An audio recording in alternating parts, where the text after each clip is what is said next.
Hey there, welcome to the Proud Animator YouTube channel. So we have already learned how to animate a double bounce walk cycle while animating in frame by frame. We have already discussed each of the key poses and also compared it with a normal walk cycle. And in this lesson we are going to animate a double bounce walk cycle in After Effects. So let's start.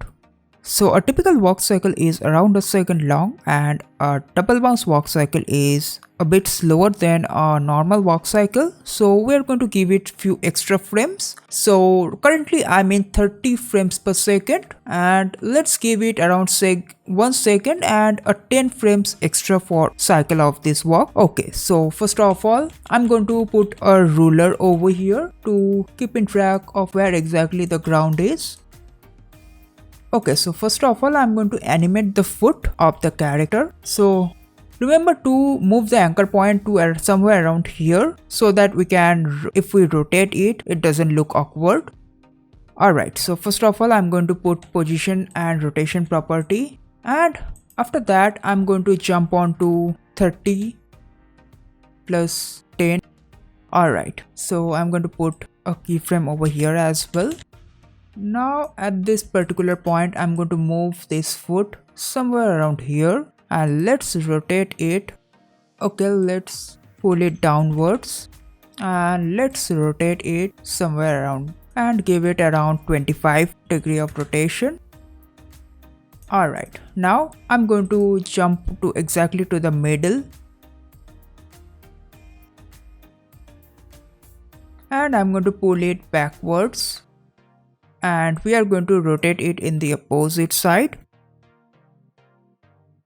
Alright, so these are the contact poses, and in between there will be a passing pose and there will be two up pose. So for a double bounce walk cycle there are 3 down poses. So down poses are 2 contact poses and in between there will be a passing pose that is also considered as a down pose, and after that there is an up pose. There are 2 up pose in between the down poses. So one the pose that is considered as the high, and there is another pose which replaces the down pose in a normal walk cycle. So let's do that. Okay, I'm going to jump on to exactly at the middle again. And at this point, let's give it 0 degree of rotation and I'm going to pull it downwards somewhere around here. It's flat on the ground. Okay, so we need to give a rotation around here as well. So at this point, there will be no rotation. So let's give it 0 degree and just adjust the position.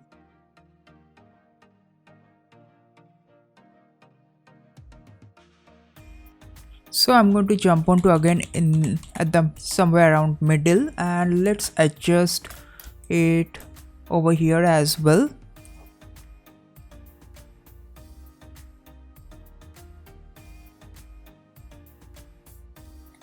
Alright, and after that there will be a passing pose. So I'm going to jump on to here is a contact pose, and after around 10 frames there will be a passing pose. So at this particular point I'm going to pull this above somewhere around here and just rotate it, and let's fix the motion graph editor a bit as well.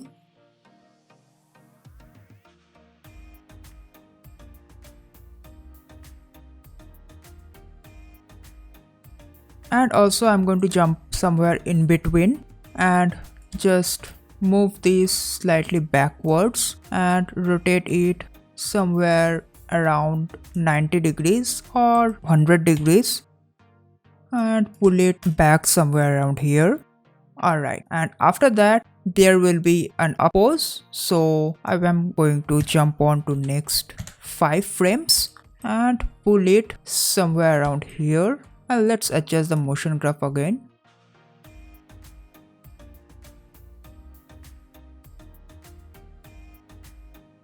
So right now let's preview the animation first.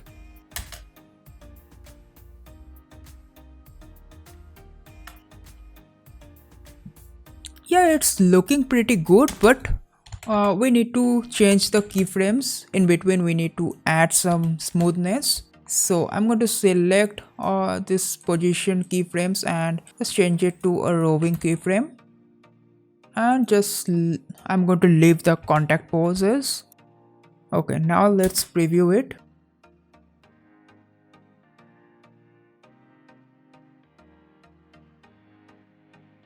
Yeah, it's much better. So after that, I'm going to add loop expression to both of these properties.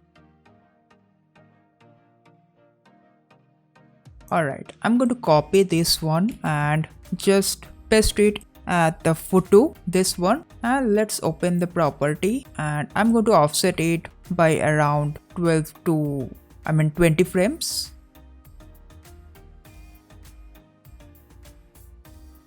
Yeah, it's looking pretty good. So after that, I'm going to add keyframes on the body as well. So first of all, I'm going to put the anchor point somewhere around here so that we can also add squash and stretch later on.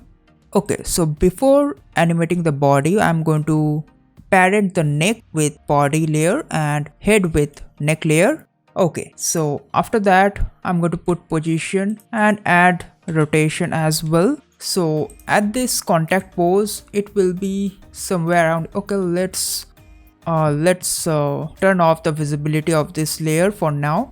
So I'm going to rotate it somewhere in the backwards at around, give it around 6 degrees. That's all right, or maybe around 12. Same with the neck and head as well. All right, and after that, we are going to jump on to next 10 frames, and here will be an up pose. So we are going to move it above somewhere around here, and we are going to rotate the head and neck in the opposite direction. Same with the body as well. At the up pose, the body will be slightly, it will be almost straight. So let's give it 6 degrees and 0 0 or -2 and -2. And also I'm going to move this slightly in the left side or the right side. Alright, now after that, I'm going to copy this initial keyframes again.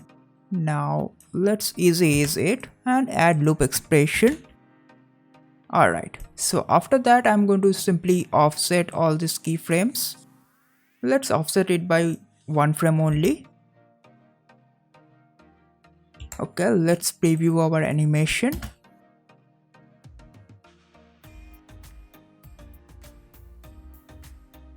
Well, it's looking like a normal walk cycle because we need to add another up and down pose in between. So for that, let's undo everything. Yeah, from here we are going to jump on to next 5 frames and just drag it and put it over here, and again on the next 5 frames and drag it and put it around here, because in a double bounce there are 2 bounce in a single walk cycle. So for that, we need to just add 2 bounces in a single contact. So here a contact pose will complete. So, and here is 1 bounce and here is another bounce.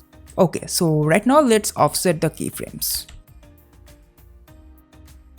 Now let's preview it. Yeah, it's looking pretty funny kind of, and we also got the look we actually wanted, that bounciness to it. Okay, so our job is almost done. This is already looking like a double bounce walk cycle. So right now let's hide this one as well and this one. So right now let's add animation to the hands as well. So I'm going to add position property and rotation property over here, and then just move this hand somewhere around here backwards and jump on to next 20 frames.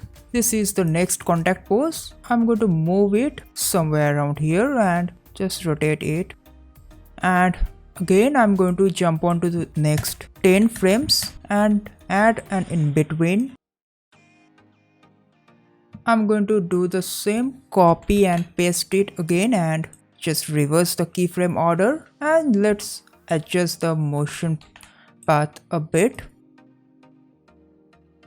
Alright, now let's check our animation.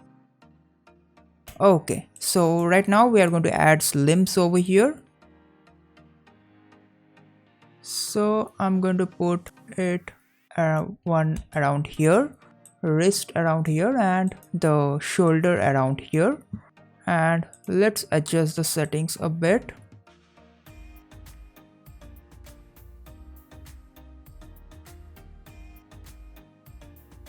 So right now I'm going to parent the wrist with the hand and the shoulder with the body layer. Alright, so at this particular point we are going to add some animation to the shoulder as well.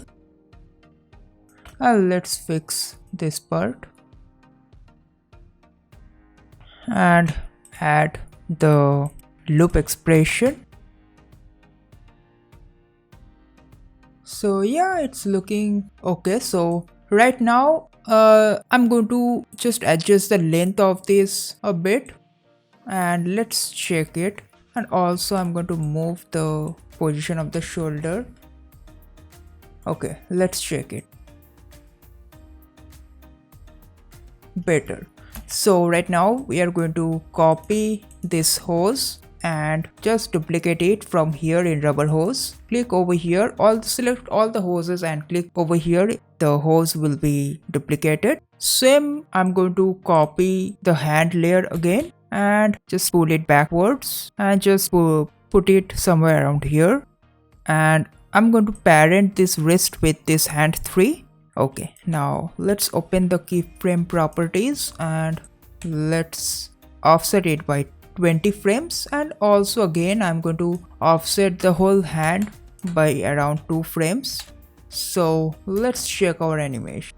Perfect. So like this you can animate a double bounce animation, and here the limbs are not attached. You can just attach the limbs in the same way we did for the hands. Just add a hose, parent with the foot and body, and then duplicate it for the other side. Alright, so that is it for this lesson. Try it on your own and let me know how it turned out. So hope you liked the video and I learned a lot from it. So if you liked it, then make sure to hit the like button. If you have any doubt regarding the lesson, make sure to comment down below. I will be happy to help you out. And if you are here for the first time, make sure to subscribe the channel and hit the bell notification button to stay notified for all the future updates. Until then, goodbye.